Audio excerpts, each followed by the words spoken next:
බැන ඇති. යනකොට ඉතින් ගෑනුන්ගේ රෙදි තෝදලා එපා මම යන්න.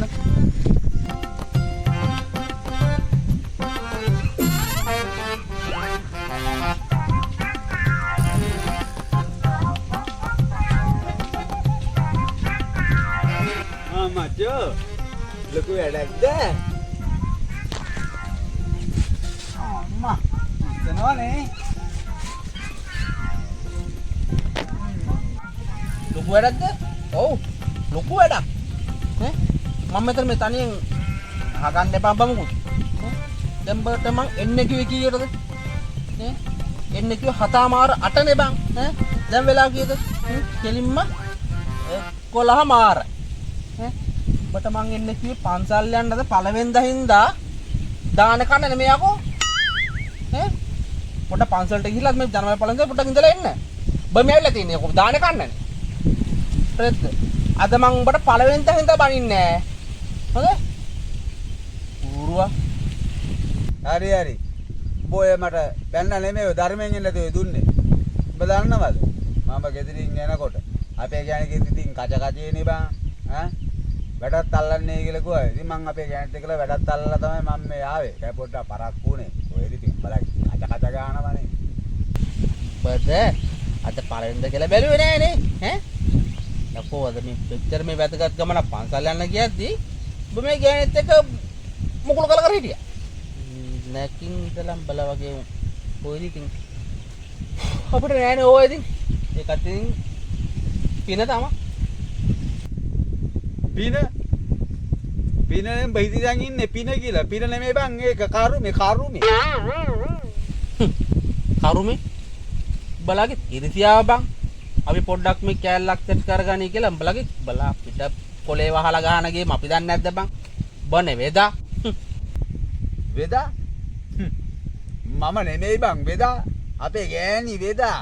අයියෝ උදේ නැගිට ඈ වළම් පිඟන් හොදලා, රෙදි හොදලා, අතුපතු ගාලා. ඔක්කොම කරරකම් ඔය ගෑණි මට එන්න දුන්නේ නැහැ කියහන්කෝ. ඈ බයි දැන් ඉන්නේ මේ වැඩල් වේ කියලා අනම්මනන්නේ හිතන්නේ ඈ ගෑණි මාත් එක්කත් ආවලා හැත්තිලා. ඔය ගලුන් එකට යන කතාව කිව්වා කොණ්ඩේ හදා ගන්න කියලා. මගේ ඉතින් මොනව හදන්නද බං මං ඉතින් පිනක් දහමක් කරගන්න නැන්ද මං උඹත් එක්ක යන්න ආවා. සැලූන් එකට. නං ගෑන් සැලූන් එකට යන්නේ නැත්තේ. අතුපත් එක පන්සල් යන්නේ නැහැ. කොහෙද? ඔය ඉතින් හැමදාම කඩපිල් ගානේ, වැව් ගානේ ඒවලනේ. එහෙම කරා. අද පළවෙනිදා එකේ බත් ගෑනිත් එක පන්සල් ඵලයක්. හරිද? ඒ ගෑනි තාත්තා ඇතුලේ මම බත් එක්ක එහෙම ඉන්න. අනිත් එක ඉතින් උඹ බයින්නත් එපා බං ඒ ගෑනට අනිත් එක. ඒ ගෑනි ඉතින් උඹ ඉඳා මිනිසුන්ගෙන් කතන්දර අහගෙන උයා පිහාගෙන බට රෙදි අනම්මනම් හොදලා දවස් 365න් අඩුම තරමේ බං ඒ ගෑනි දවස් 350ක් හරි කරනවනේ බ වෙනුවෙන් ඒ ගෑනි මැරෙනවනේ. බත් ඒ ගෑනි ගැන පොඩ්ඩක් හිතහන්. අද මේ රෙද්දක් හේදුවා කියලා උඹ ඒ ගෑනට බයින්න එපා. තේරුණාද? ඒ ගෑනි පවුනේ බං. ඒ හින්දා ඔබ මේ අවුරුද්දේ ඵලයන් ඒකිත් එක්ක අපිට ඕන්ලා කියන්න බැරි අපි පන්සලකට. ඒ හින්දා මේ අවුරුද්දේ ඉඳලා ඔබ ඒ ගෑනිත් හොඳට හිටහන්. අපිට ඉතින් කවුරුවත් නැහනේ. දැන් බලමු ඉතින් අපිටත් ඔය කාලටම ලැබුණ අවුරුද්දේ වැටෙන්න පුළුවන් වෙයි. කතින් වලකුත් නෙමෙයි ඉතින් ඒක මේ. දිරට යන්නේ කෙනේ මචං. එහෙනම් අපි එහෙම කරමු. බා දැන් ඵලයක්. බව් ඒ ගෑනිත් බලන් ඇතිනේ බං. දුක ඇතිනේ. බා ඵලයක්. මාත් ඔය යන කොයි හරිද? හොඳ? ඇත්ත ඔබ කියන කතාව ඇත්ත.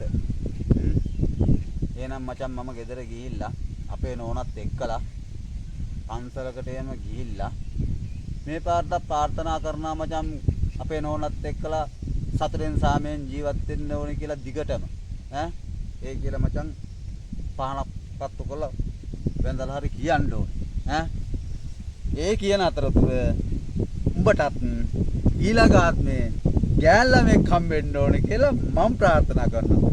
ඔබට එහෙනම් සුබම සුබ අලුත් අවුරුද්දක් වේවා මචං. මම යනවා. ඔබට සුබම සුබ අලුත් අවුරුද්දක් වේවා මචං. පරිස්සමෙන් ගිහලා වරෙන්. මේ තව වැඩක් කරන්න ඕන ඔයා. මට නැවක් කමන්නේ. මුළු ලංකාවටම සුබ පතහන්. අර උනා වගේ ආයි කිසි විපතක් නම් වෙන්න එපා කියලා. හොඳේ? පව් අපේ අසර මිනිස්සු ලංකාවේ. ජය වේවා මචං. ලැබුවා වූ 2026 අලුත් අවුරුද්ද ඔබ සැමට ලෝකවාසී සියලු දෙනාටත් සුබ අලුත් අවුරුද්දක් වේවා කියා එක සිතින් ප්‍රාර්ථනා කරනවා.